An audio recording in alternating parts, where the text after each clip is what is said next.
Story 1. I've been working at Patterson Family Funeral Home for 8 years now.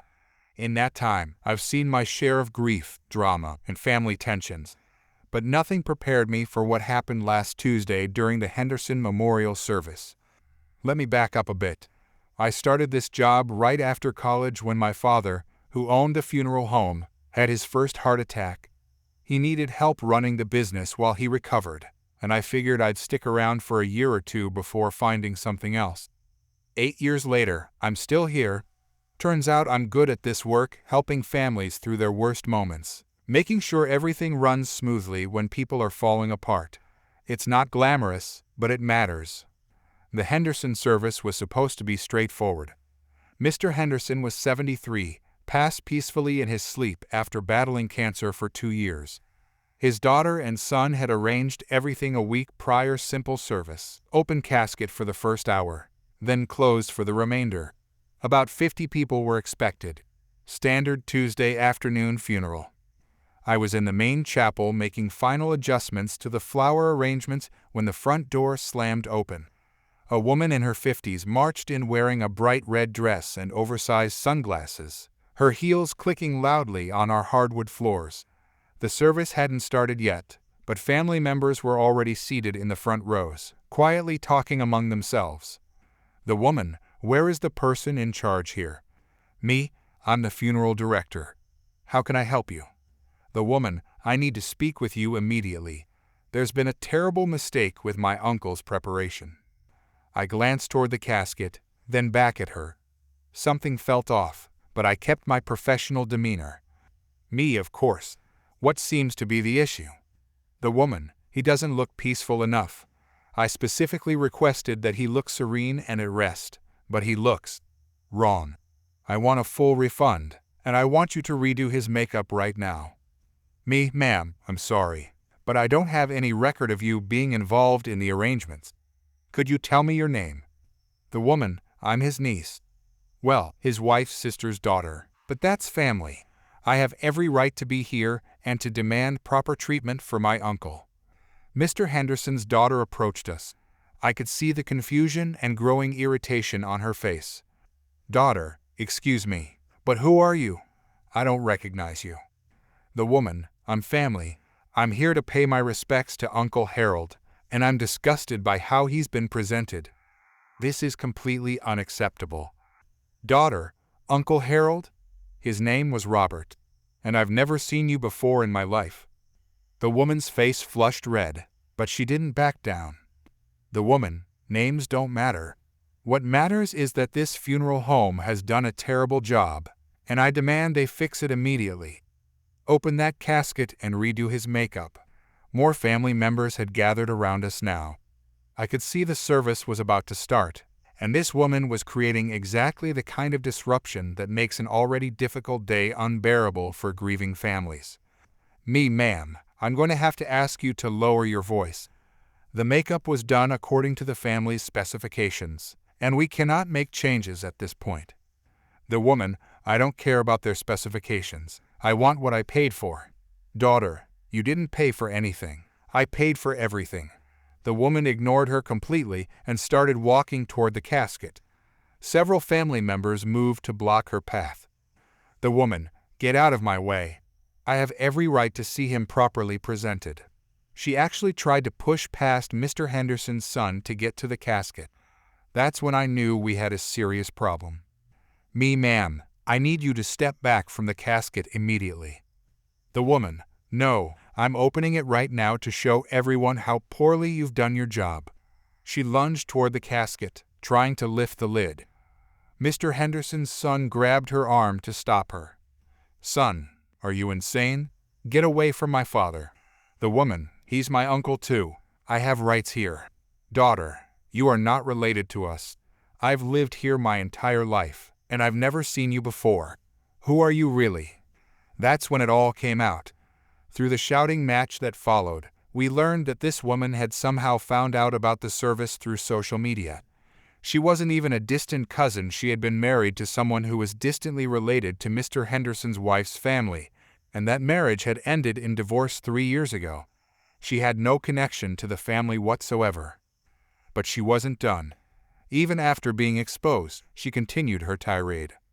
The woman, I don't care about your family politics. I'm here to honor my uncle, and this funeral home owes me proper service. Me, ma'am, you're going to have to leave immediately, or I'll call security. The woman, you can't throw me out. I know my rights.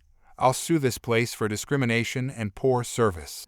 She started taking pictures of the casket with her phone, claiming she needed evidence for her lawsuit. That was the final straw. I called our security company while Mr. Henderson's family formed a protective circle around the casket. When security arrived, she was still ranting about her legal rights and demanding a refund for services she never paid for. As they escorted her out, she shouted threats about posting negative reviews online and contacting the state funeral board. The daughter, I'm so sorry this happened during your father's service. Security guard, don't worry about it. We see this more often than you'd think. Some people just can't handle not being the center of attention, even at funerals. After she was removed, the service proceeded beautifully. The family was incredibly gracious about the whole situation, and many of them thanked me for handling it professionally.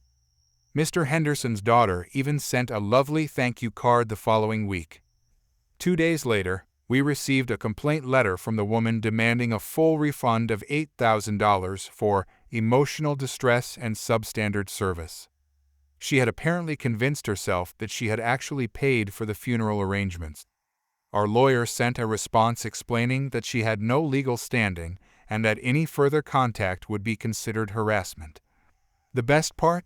She actually did post negative reviews online, claiming we had discriminated against her and refused to provide proper service for her uncle. But she made the mistake of using the wrong name in her reviews. She kept calling him Harold instead of Robert. Anyone reading the reviews could immediately tell something was off. The online reviews backfired spectacularly when actual family members and friends started responding, explaining exactly what had happened. The woman ended up deleting most of her posts, but screenshots had already been shared widely in our local community Facebook groups. Last I heard, she had moved on to harassing a different funeral home across town, claiming they had mishandled her grandmother's service, a service that had taken place before she was even born, according to public records. Some people just can't let go of the spotlight, even when it was never theirs to begin with. Story 2. I work as a junior keeper at our city's zoo. It's not glamorous work, but I love animals and the pay covers my college expenses. I've been there for 8 months now, mostly helping with feeding schedules and cleaning enclosures. My supervisor always tells us that safety rules exist for good reasons, especially around the big cats and other dangerous animals. Last Saturday started like any normal weekend shift. I was assigned to the African safari section, which includes our lion family. We recently had 2 cubs born, and they've been the main attraction. The cubs are kept in a special nursery area that's completely off limits to visitors for their safety and the mother's stress levels. Around noon, I was cleaning the viewing area when this woman approached me. She looked to be in her 30s, wearing a bright pink outfit and constantly holding her phone up to take selfies. She had this fake sweet voice that immediately put me on edge. Karen, excuse me, are you one of the animal people here? Me, I'm a keeper, yes. Can I help you with something? Karen, perfect. I'm actually a local influencer, and I was hoping to get some behind-the-scenes content with the baby lions. For my social media presence. I explained our policy about restricted areas and how we don't allow unauthorized personnel near dangerous animals, especially the cubs. The mother lioness had been particularly protective lately, and even experienced keepers approached with extreme caution. Karen, but you don't understand. I have over 300 followers on Instagram. This would be great exposure for the zoo. Me, I'm sorry, but I can't authorize that. You'd need to contact our marketing department during business hours to discuss any promotional arrangements. Her expression completely changed. The fake sweetness disappeared and was replaced by this entitled sneer. Karen, this is ridiculous. I'm offering you free advertising and you're being completely unreasonable. Don't you know how social media works? Me, ma'am. These safety protocols protect both visitors and animals. I really can't make exceptions. Karen, well then get me someone who can. I want to speak to the manager. I radioed for my supervisor, but he was dealing with a situation in the reptile house. I told her it would be about 20 minutes before someone could speak with her. Karen, 20 minutes? I don't have time for this. Do you see how many people are here today? Every minute we waste is lost content. She started pacing around, getting more agitated. Other visitors were beginning to stare. I tried to de-escalate the situation by offering to show her some of the other animals we could discuss, but she wasn't interested. Karen, no, I specifically came here for lion content. Those cubs are what people want to see. Then she did something that still makes my blood boil. She looked around to see if anyone was watching, then casually stepped over the low decorative barrier that separates the walkway from the landscaped area near the enclosures. Me, ma'am, you need to get back behind the barrier immediately. Karen, it's just a little closer look. I'm not actually going into the cage. She was wrong about that. The area she entered wasn't technically part of the lion enclosure, but it was home to several free-roaming waterfowl that help with pest control around the grounds, including Gerald, our most territorial goose. Gerald had been napping under a bush about 10 feet from where she was now standing, phone raised for selfies. I knew what was coming and tried to warn her. Me, ma'am, there's a goose in there that doesn't like strangers. You really need to come back. Karen, it's just a goose. I'm not afraid of some bird. That's when Gerald opened his eyes and saw an intruder in his territory. Anyone who's dealt with protective geese knows they're basically feathered missiles when angry. Gerald honked once as a warning, then charged. Karen, what the… Oh my God. She started running, but made the mistake of holding her phone up to record herself being chased. Gerald was gaining on her, hissing and flapping his wings aggressively. Other visitors had stopped to watch and several were now filming the spectacle. Karen, help me. Someone get this thing away from me. She was running toward the duck pond, looking back at Gerald instead of watching where she was going.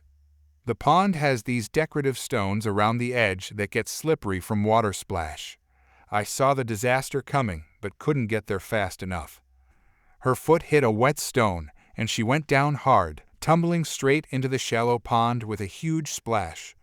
Gerald, satisfied that the threat was neutralized, strutted back to his territory like nothing happened. Karen emerged from the pond completely soaked, her hair plastered to her head and covered in duckweed. Her phone had gone into the water with her. She was sputtering and furious, but also clearly embarrassed because at least 15 people had recorded the whole thing. Karen, this is your fault. You should have warned me about that attack bird. Me, I did warn you. Multiple times. You weren't supposed to be in there in the first place. By then, my supervisor had arrived along with zoo security. They helped her out of the pond and offered medical attention, which she refused. She demanded we confiscate everyone's phones and delete the footage, which obviously wasn't going to happen.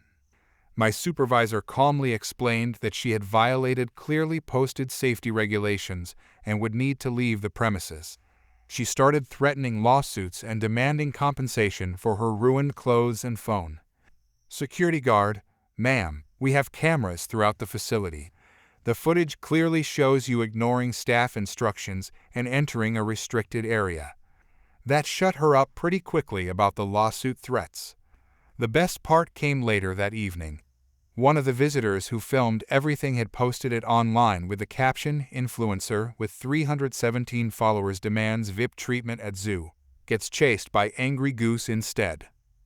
The video went viral overnight. By Monday morning, it had been shared thousands of times across different platforms.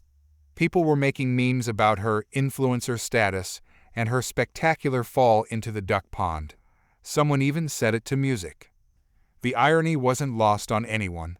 She had wanted to create viral content, and she certainly succeeded, just not in the way she intended. Our zoo actually saw a boost in visitors the following week, with people coming specifically to see Gerald the goose and take pictures at the duck pond.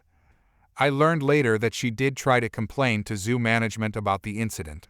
She claimed we had created an unsafe environment and demanded compensation. Management reviewed the security footage and promptly banned her from returning to the facility. Gerald became something of a local celebrity after the incident. The zoo even made him an official mascot with his own social media account. He now has more followers than she ever did. Sometimes when I'm working near the duck pond, I think about that day and smile. There's something satisfying about watching someone's entitled behavior backfire so spectacularly. Gerald certainly taught her a lesson about respecting boundaries that she won't forget anytime soon. Story 3. I moved to Maple Ridge 3 years ago after my divorce. It seemed like the perfect place to start over: quiet streets, decent schools for my 8-year-old daughter, and reasonable property prices. I work from home as a freelance graphic designer, so I spend most of my time in my little home office overlooking the front yard. The neighborhood had always been pretty peaceful. Sure, we had the usual homeowners association drama about lawn heights and mailbox colors, but nothing too serious. That all changed when Karen moved in 2 houses down from me last spring. From day one, she made it clear she had opinions about everything. She complained about my neighbor's wind chimes being too loud, tried to get another neighbor cited for having too many garden gnomes, and somehow managed to get our annual block party moved because she didn't like the date. But her latest crusade was something else entirely. It started on a Tuesday afternoon in July. I was working on a logo design when I heard the familiar jingle of the ice cream truck coming down our street. My daughter always got excited when she heard it, and honestly, so did I. It reminded me of being a kid myself. I grabbed some cash and headed outside with my daughter to get our usual. She always got a rocket pop, and I couldn't resist those strawberry shortcake bars. There were already several kids lined up with their parents, everyone chatting and laughing. That's when Karen appeared. "Karen, excuse me, are you the driver of this vehicle?" The ice cream man, a friendly guy named Miguel who'd been serving our neighborhood for years, looked confused. "Ice cream man, yes ma'am, is there a problem?" "Karen, there certainly is. Do you have permits to operate this business in our neighborhood?" Ice cream man, I have all the required city permits, ma'am. I can show you if you'd like. Karen, that's not what I'm talking about. This neighborhood has standards. We don't need this kind of operation attracting undesirable elements. I couldn't believe what I was hearing. Several other parents were starting to look uncomfortable. Me, what exactly do you mean by that? Karen, I think you know exactly what I mean. Plus, look at what you're feeding these children. This truck is contributing to childhood obesity. It's irresponsible. She actually pulled out her phone and started filming the kids eating their ice cream.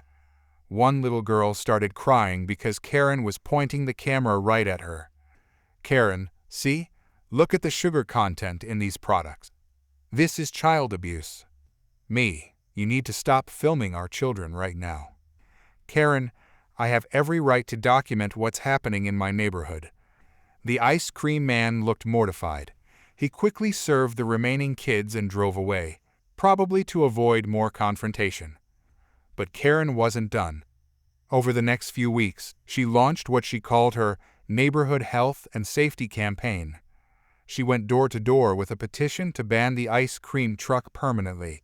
She posted long rants on the neighborhood social media group about commercial vehicles disrupting residential peace and predatory marketing to children. The worst part was when she filed an official noise complaint with the city about the ice cream truck's jingle. She claimed it was excessive noise pollution and violated our quiet residential zone ordinances. I tried to ignore it at first, but when my daughter asked me why the ice cream truck stopped coming, I knew I had to do something. Other parents were talking about it too. The truck had been a neighborhood tradition for over a decade. I started reaching out to neighbors, reminding them that we had a homeowners association meeting coming up the following Thursday. Word spread quickly that Karen was planning to formally propose a ban on ice cream trucks at the meeting. The day of the meeting arrived. Our HOA meetings usually had maybe 10 people show up, mostly just the board members and whoever had a complaint about something. But that night was different. I got to the community center early and was shocked to see cars already filling up the parking lot. Families were walking and carrying coolers and bags. I wondered what was going on until I saw my neighbor wink at me. "Neighbor, did you bring yours?" "Me, bring what?" "Neighbor, your ice cream, of course." That's when I realized what was happening. Word had gotten out, and every family in the neighborhood was coordinating something special. The meeting started normally. The board went through the usual business budget updates, landscaping maintenance, the annual community garage sale. Then it was time for new business. Board President, I understand we have a proposal from a resident regarding ice cream truck regulations. Karen stood up, clutching a thick folder of papers. She'd clearly prepared extensively. "Karen, thank you. I've prepared a comprehensive presentation on why we need to immediately ban commercial ice cream vendors from operating in our neighborhood." She started going through her points: noise complaints, traffic concerns, health impacts, property values. She had charts and printed articles and photos she'd taken of the ice cream truck. Karen, furthermore, these vendors attract transient populations that don't align with our community values. That's when families started opening their coolers. The sound of ice cream wrappers crinkling filled the room. Parents handed out popsicles and ice cream sandwiches to their kids. Even some of the adults were enjoying frozen treats. Karen's face turned red. "Karen, this is highly inappropriate. You're making a mockery of serious community concerns." Board President, actually, I think this is exactly appropriate. You're talking about banning something that brings joy to our children and families. One by one, residents stood up to speak in favor of keeping the ice cream truck. Parents talked about how their kids looked forward to it all week. Grandparents shared memories of ice cream trucks from their own childhoods. Even the teenager from 3 streets over testified about how the ice cream man had helped him when his bike chain broke last summer. When it came time to vote, the result was unanimous. Every single person except Karen voted to reject her proposal. The board went a step further and passed a resolution officially welcoming ice cream vendors in the neighborhood. Karen stormed out, shouting something about property values and filing appeals with the city.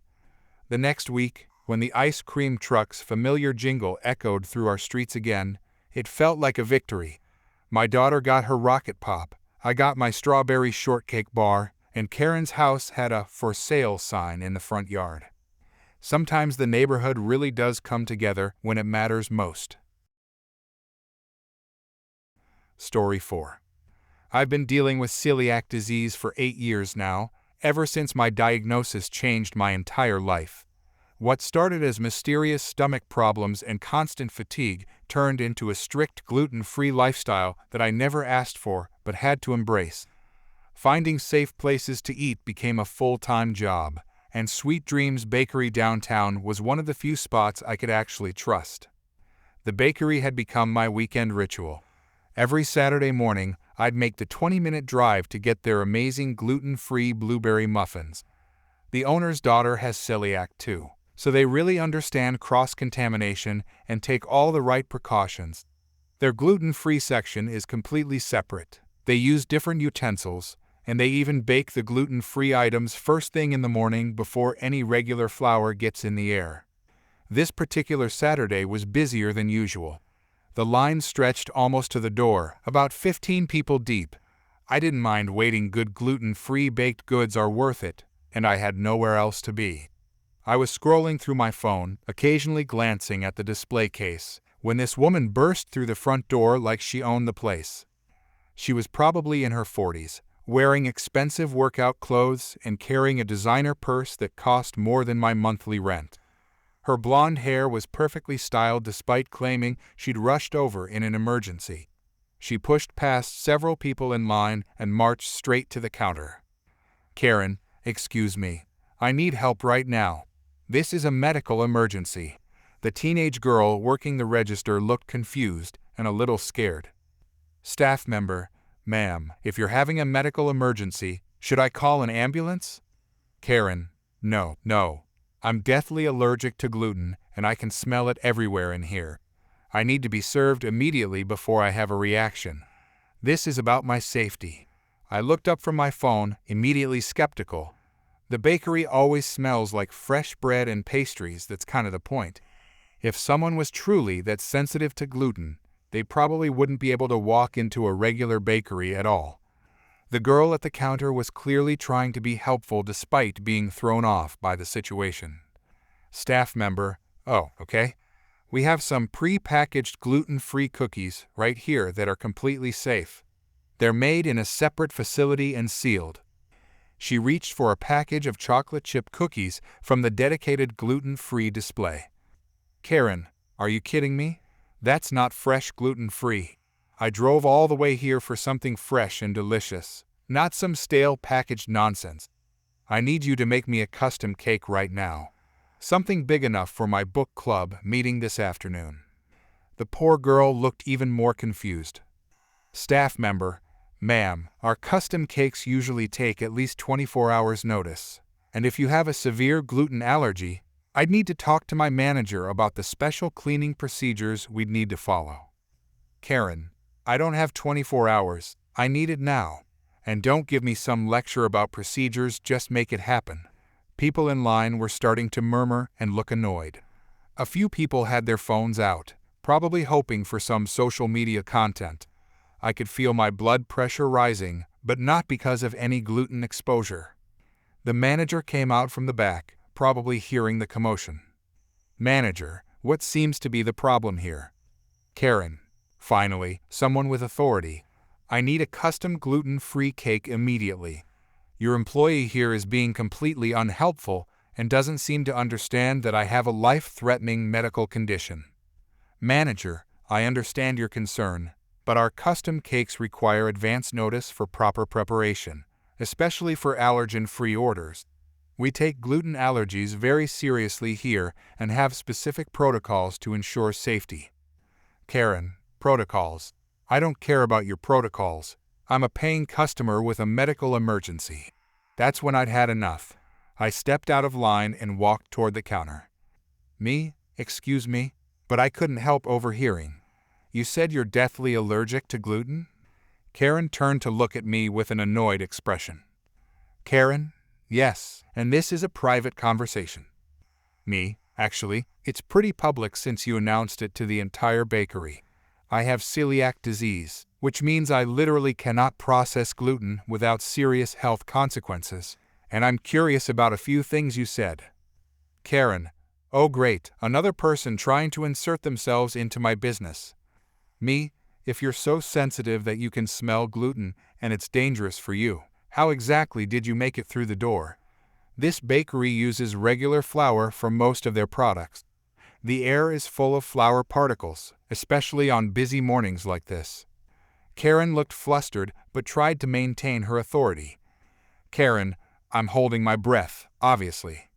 Me, for this entire conversation. That's impressive lung capacity. Also, if you need something immediately for safety reasons, why are you refusing the sealed, certified gluten-free cookies? Those are actually safer than anything made in-house. The manager was watching our exchange with growing interest. Me. And here's the thing that really bothers me, people with actual celiac disease don't usually demand custom cakes on the spot from places that primarily work with gluten. We plan ahead. We call in advance. We know which bakeries can safely accommodate us because we've done our research.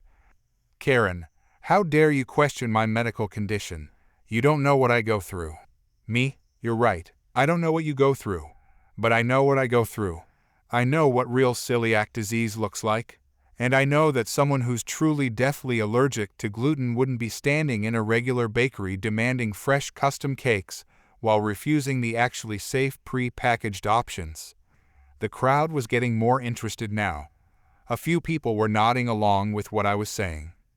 Me, the worst part is that people like you make it harder for people like me. When you fake severe allergies for convenience or attention, it makes restaurant staff take real allergies less seriously. Some server might think the next person claiming celiac disease is just being dramatic like you are right now. Karen's face was turning red, and her voice got even louder. Karen, I don't have to prove anything to you. I know my own body. Me? Then prove me wrong. Eat one of those sealed gluten-free cookies. They're certified safe, made in a dedicated facility, and if you really need something gluten-free right now for health reasons, that should solve your problem perfectly. Karen stared at the package of cookies like I'd asked her to eat poison. Karen, those aren't. I need something fresh. Me. So this isn't about your health at all. It's about you wanting what you want, when you want it, and using a fake medical emergency to cut in line and make unreasonable demands. The manager stepped forward, clearly having heard enough. Manager, ma'am, I'm going to have to ask you to leave. We take actual food allergies very seriously here, and what you're doing is not only disruptive to our other customers, but it's also offensive to people who genuinely struggle with these medical conditions. Karen, you can't kick me out. I'm a customer. Manager, you haven't purchased anything. You've disrupted our service, and you've been dishonest about a medical condition.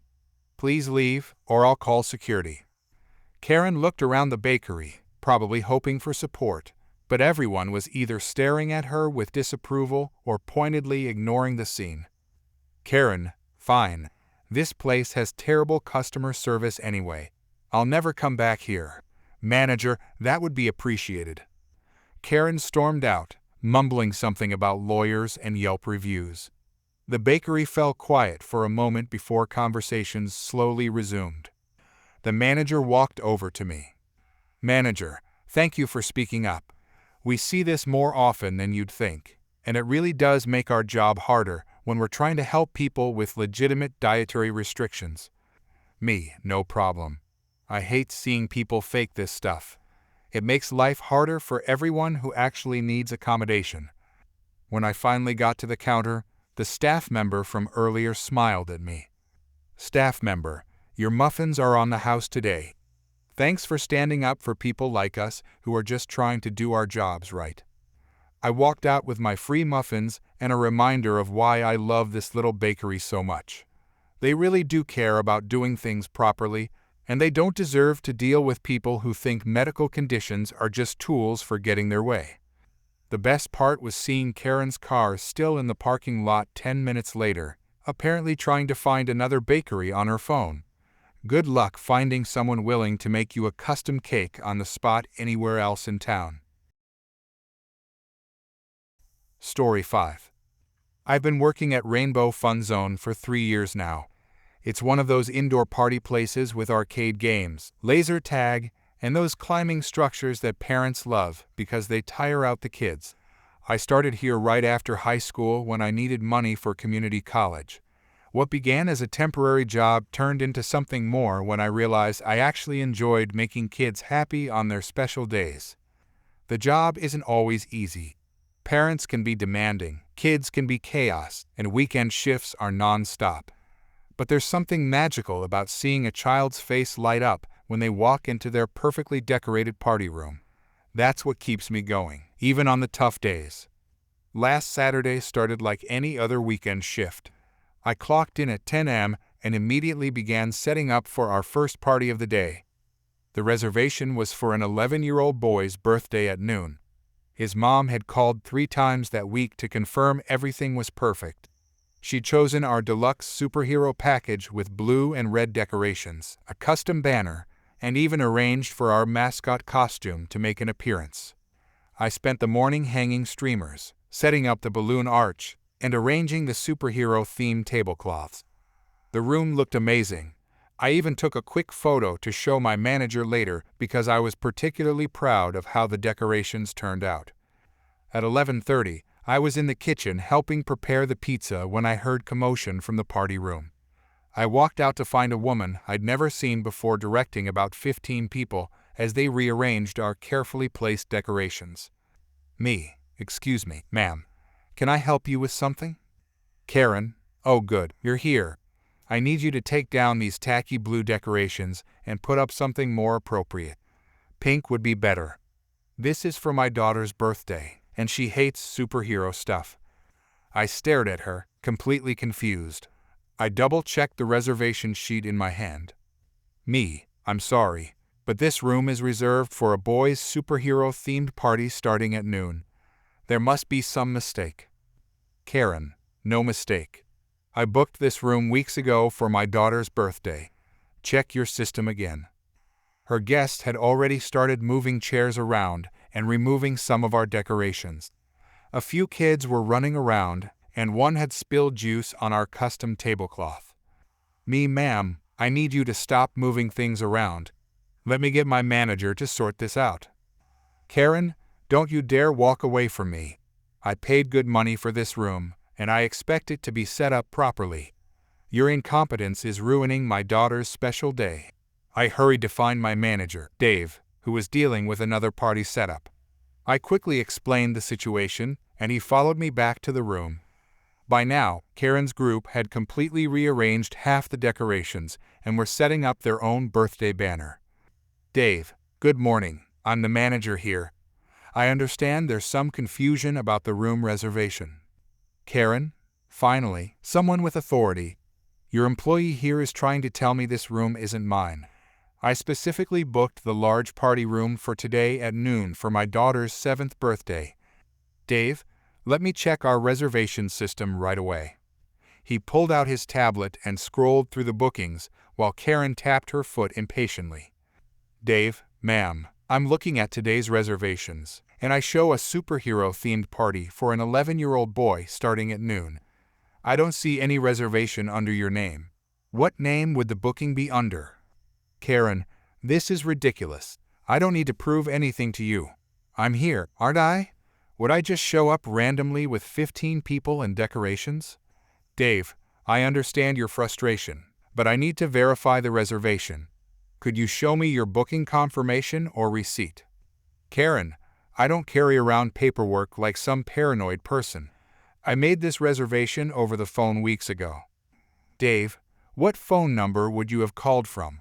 I can check our call logs. Instead of answering, Karen suddenly changed tactics. Karen, you know what this is really about, don't you? You're discriminating against me because I'm a single mother trying to give her daughter a nice birthday. You probably gave my reservation to some family that looks more like what you prefer. The accusation hit like a slap. Dave's expression hardened. Dave, ma'am, that's a very serious accusation.